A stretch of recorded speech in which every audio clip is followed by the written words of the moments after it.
Can you beat Batman Arkham City without using Quickfire gadgets? This mostly sounds like a pointless quirk to put on the game, but may just be more than that.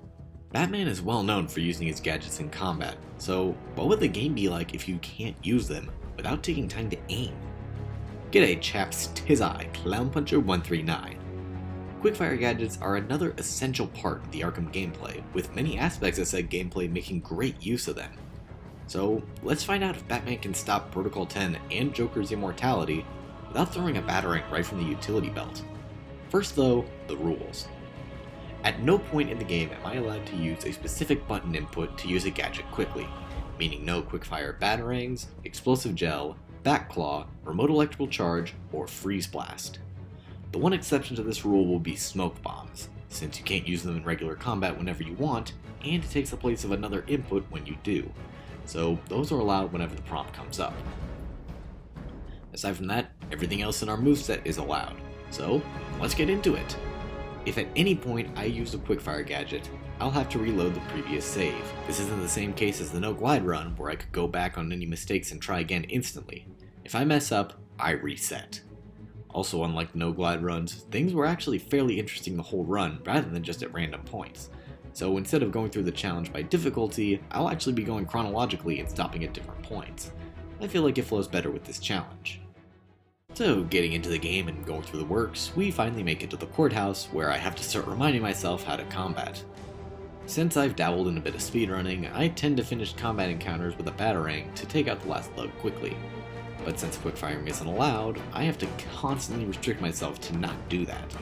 And for combat in general, I pretty much have to go back to Asylum days where quickfire gadgets were barely a thing. I didn't realize how many gadgets I subconsciously used while beating up thugs, be it the remote electrical charge for armored enemies or the backclaw to get a combo started. Long story short, this was not easy to get used to. Regardless, I followed the sniper shot, saved the medical staff, blew up the bell tower, and followed the signal to the steel mill. As I descended the chimney, I was again slapped in the face by how much I used quickfire gadgets out of combat for puzzles. In this area alone, I would normally quick backclaw this pipe, quick gel this weak debris, and quick batarang this button in the span of less than a minute. Instead, I had to take time to aim or prep, which was just my personal hell. But I got used to it and basically played the game for the first time again. That is, of course, until I walked further into the steel mill. These switches are the worst thing I had to overcome. This is the one and only time in the game that you are prompted and required to use quickfire gadgets. I know about bosses, we'll get to those later. I tried many different approaches, but I simply didn't have enough gadgets to experiment with. The first thing I obviously tried was throwing batarangs normally to see if they could maybe be thrown fast enough. I was met with disappointment because you can only hit 2 switches before one of them resets, meaning I need something faster. That's when I looked at the bat claw and found that it fired much faster than batarangs, but at the terrible cost of very high end lag, meaning you can't recover and shoot another fast enough. Plus, it doesn't auto-aim onto the switches, so you can't do it manually, which is not exactly easy on a 7-year-old Xbox 360 controller. So this led to my most difficult theory. I thought I could fire 2 batarangs, followed by a super quick switch and fire of the backclaw. This got really close, but still wasn't fast enough. That's when I went to the idea I had for this obstacle when I started thinking of this challenge to begin with. I thought I could throw a remote control batarang and exit control at just the right time to throw out 2 more regular batarangs while it hits, thus activating all the switches in time. Unfortunately, the few times the remote batarang actually allowed me to exit control, it was too close to give me enough time to throw the other 2. And hitting it dead on was completely out of the question, as the game insists that we see the hit target for multiple seconds after impact. And with that, we were out of gadgets to use. The cryptographic sequencer can't do squat, and explosive gel won't reach since we have pipes blocking the way to the switches as well. So I was about to give up and throw the batarangs quickly, until I had a terrible epiphany. I stopped recording for about 20 minutes to set up a new experiment. After those 20 minutes and getting back in position, I revealed my latest and greatest plan. I'd be playing the game on New Game Plus. New Game Plus gives us access to all the upgrades and gadgets we've acquired in the initial playthrough of the game. Since the file I picked was my No Glide file, I had every upgrade and, more importantly, every gadget available as soon as I started the game. The most important among them being the Freeze Blast, which allows us to stop steam from exiting pipes by freezing them solid. So we just have to hit this pipe blocking the way and... well, that was a waste of 20 minutes. No matter, we can still freeze these pipes, allowing us to get right next to the switches. And this allows us to use explosive gel on them, just like Riddler sometimes demands. Let's just apply that here, and are you kidding me right now? Despite holding the gel at the exact switch level, Batman decides to apply it above them, meaning it's entirely useless to us and won't activate them. That was a really wasted 20 minutes. Alright, back to the drawing board. Batarangs and Batclaws weren't fast enough, explosive gel won't hit, what about the wreck gun? Nope, that doesn't activate it, neither do smoke pellets, freeze blasts, or freeze clusters, which left me stumped for yet another good 20 minutes. Then, of all the gadgets to come in clutch and save my ass, it was the Sonic Batarang.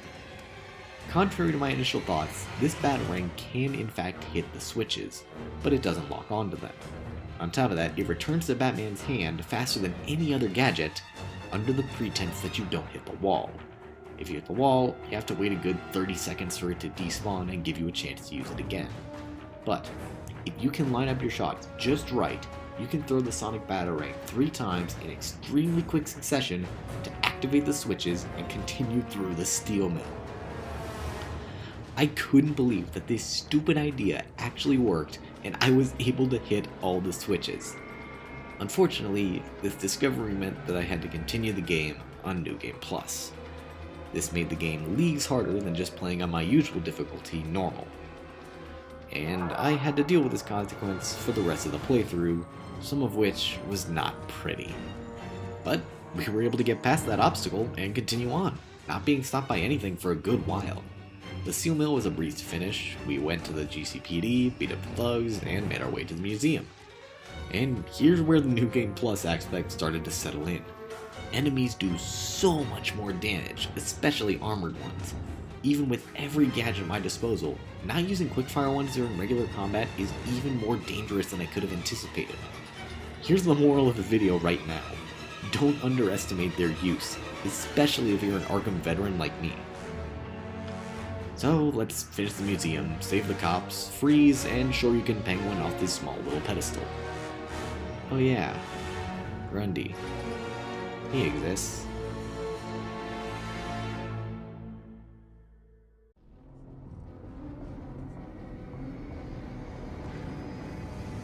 I'll just say right now, Solomon Grundy was the most difficult boss to defeat.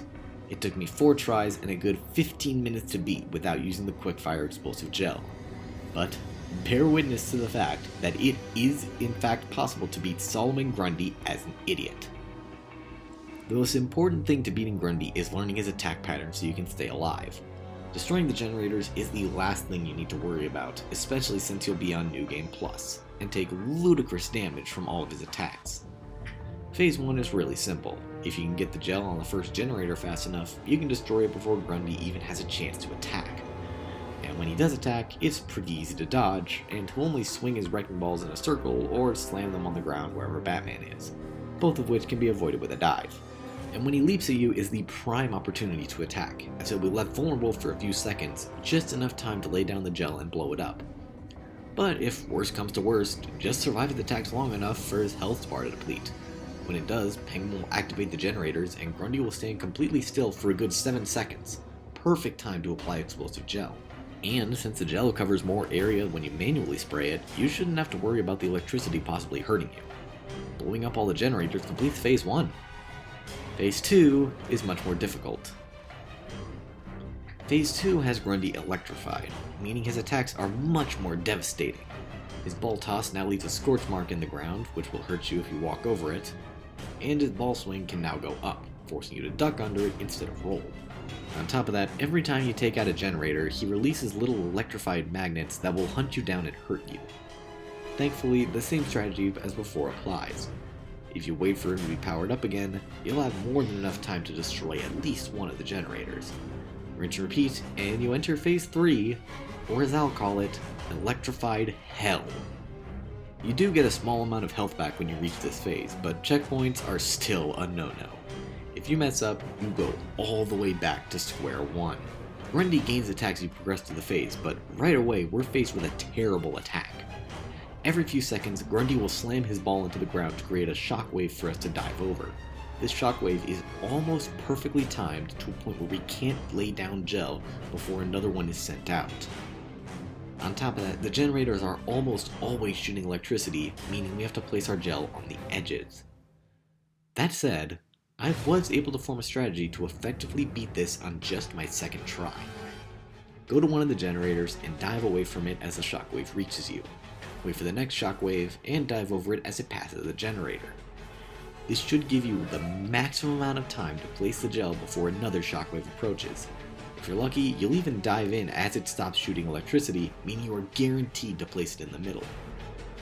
If you miss the timing or think you'll get hurt, I have good news for you. You can always dive out of the explosive gel animation before Batman finishes placing it. This does mean you don't have any on the ground, but you can always try again, and you don't get hurt. Grundy will only use the shockwave attack as long as you don't destroy any generators. And if you're good or bad at math, you know that 3 generators equals 3 explosive gel bombs. Repeat the diving strategy to place explosive gel on the other 2 generators before realizing you may have missed placing one on one of them. You can't detonate single sprays of explosive gel since the camera zoom is simply not allowed during this fight. If that's the case, detonate right next to the missed generator and pray you have enough time to place them down while Grundy stumbles. If not, it's back to Phase 1 with you, because there is no way you're surviving Grundy now. But if you place all of your gel correctly, you can detonate them right in Grundy's face before ripping out his heart and breaking Batman's no-kill rule before the game even ends.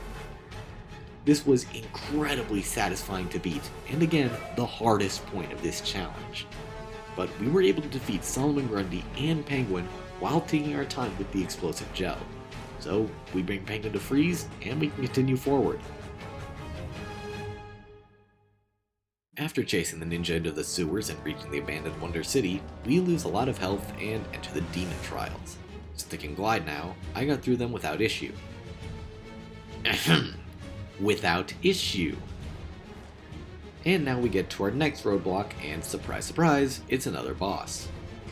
Ra's al Ghul is much easier than Solomon Grundy, but could have definitely taken longer had I been worse at games than I already am. Beating up the sand clones is unchanged, but the sand statue is another story. Ra's throws out tons of attacks in quick succession, making it difficult to both dodge and get hits in. The vertical blades are your worst enemy, as they tend to appear right before you can get your shot in. I should mention that the remote electrical charge is the single worst gadget to use to fight Ra's, as after each shot, Batman has an abnormally long cooldown period before he puts it away and can run again, meaning you have to be sure the shot will hit, especially if there are blades spawning right as you shoot. The shurikens are much better, seeing as how accurately Ra's can throw them. The sword is the best case scenario, even though blades can still spawn and screw you. Like I said, the rec gun is the absolute worst thing for us to use, but it's required. It takes time to prepare, admittedly fires pretty fast, and then has an unheard of cooldown. It's honestly ridiculous how bad it is, even compared to the explosive gel we used against Grundy. I got hit so many times rolling the cooldown for the rec gun, and seeing as this battle doesn't heal you between phases, every hit counts. Thankfully, a really great second phase combat left me barely enough health to survive during the final statue phase. I was barely able to scrape by with just a sliver of health and barely dodging his last attack. The beatdown and reverse battering gave me carpal tunnel syndrome, but I beat Ra's al Ghul without using the Quickfire remote electrical charge. Which takes us back to the overworld and back to the GCPD to meet Mr. Freeze. This is where I was reminded that I'm playing on New Game Plus, and I had to fight Mr. Freeze and hit him 10 times with minimal use of detective vision. There wasn't any worry about Quickfire, but damn it if I wasn't mad that I lost. Twice! Get the Freeze Blast even though we already have it, save Miss Vale, and re-enter the Steel Mill. The whole cooling tunnels were more just breaking bad habits, such as not quick-firing freeze grenades to create rafts or block pipes, not quick-firing the back claw to pull forward, and more combat without anything. And then the time finally comes to face Joker's funhouse. It was honestly easy, and I caught it on my second try. I should have gotten it on my first, but I was incredibly stupid and used the Quickfire remote electrical charge when the only enemy left was the Titan for literally no reason. And I pretty much had a perfect run on my first try. Then the second time around, I barely survived with a mere sliver. I still got through though and moved into the finale. And the first climax was ridiculously easy. Protocol 10 didn't provide any problems, the guard room was a nearly flawless combat section, Wonder City and Wonder Tower Predators were a little annoying, as they always are, but were beaten first try regardless. Grace revealed as the mastermind, Strange is blown to bits, and Batman now has to save Talia.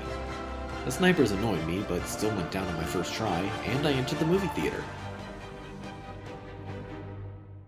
And now the final boss against Clayface. I thought this would be the worst of them, considering how many freeze grenades are needed to take Clayface down. I was pleasantly surprised to find that this was the easiest boss to take down. Freeze grenades happen to be one of the fastest projectiles to spam without quickfire, and Clayface has a lot of downtime between attacks. On top of that, with how long it may take, Clayface is almost guaranteed to do 2 ball attacks each phase, meaning you can get his health down to almost nothing without even throwing any freeze blasts. And the final phase is even easier. Clayface leaves himself open for a long time for you to throw a freeze blast. I was worried you wouldn't be able to throw the blast normally while wielding the sword, and that all my hard work was about to be erased. But that was quickly erased, and I finished the boss. Meaning it is possible to beat Batman Arkham City without quickfire gadgets. You do have to go into New Game Plus to do it, but I think that's worth it for this ridiculous run. Totally honest, the hardest part of this run was the fact that I had to do it in New Game Plus. Not being able to use quickfire gadgets in combat, especially when your counter indicators are simply gone, was just brutal. And of course, there's Grundy, who was honestly the reason I thought this might not be possible. Lo and behold, my proudest Arkham achievement aside from the Origin Sewers without gliding. Final note, there will not be a part 2 to this where I complete the game. That is no glide exclusive. So don't get your hopes up that my torture will continue. I also won't be doing this challenge for Arkham Asylum, as quickfire was barely implemented in that game, nor Arkham Knight, as there aren't any bosses that would make this video interesting, nor puzzles that come to mind that would provide a challenge. I will be doing a video on Origins, however, as I can think of multiple roadblocks that would make an interesting video. So, feel free to like, subscribe, and share this video around. Thanks for watching, and I'll see you later, chaps.